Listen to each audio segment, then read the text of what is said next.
Кутман таң баарыңыздарга күнүгө эртең менен эрте ушу сууну жээкте басып жүрүп жаратылыштагы бир көрүнүшкө күбө болдум. Бул көрүнүштү күнүмдүк жашообуздан жана массалык маалыматтардан дайым эле көрүп жүрөбүз. Ошондуктан ал тууралуу жеке байкоомду бир аз бөлүшөйүн дедим. Эгер сиздерди дагы биз жашап жаткан айлана чөйрө жаратылыш деги эле адам баласынын келечеги ойлондуруп жүрсө, бир аз убактыңыздарды бөлүп бул жерге ой пикириңиздерден калтыра кетиңиздер.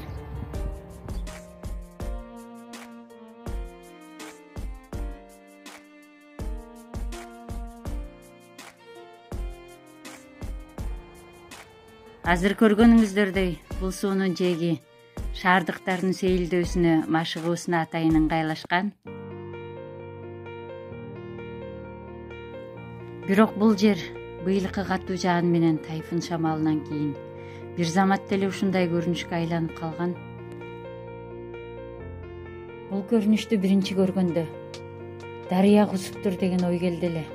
Андан кийин эмнегедир жер шары адам элесинде көрүнүп, дүйнө жүзүндөгү баардык суулар адамдын кан тамырын, биз дем алган аба өпкөнү, биз басып жүргөн жер жүрөктү элестетип, жаратылыштагы адам сыяктуу эле ооруп жаткандай сезилген. Кыскасы бул салыштыруу менен бизди курчап турган айлана чөйрө канчалык кымбат экенин айткым келди.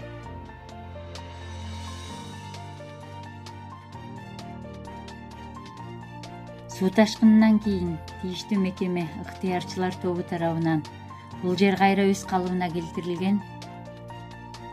Тилекке каршы андан кийин деле убагы менен тазаланып турганына карабай, бир караганда таптаза көрүнгөн жээкте майда чүйдө таштандылар утуру пайда болуп турганы байкалат.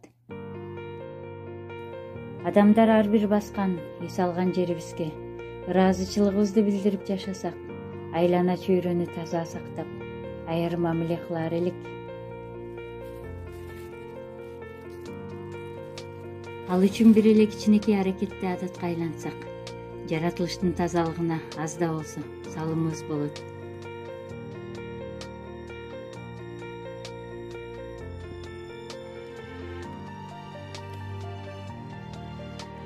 Мисалы эс алууга барганда ар дайым жаныбызга таштанды салчу баштыкты ала жүрүп, кайра үйгө кайтканда айлананы артыбыздан тазалай кетсек, балким бизден кийин эс алууга келген адамдар дагы ал жөрөлгөнү улантышат.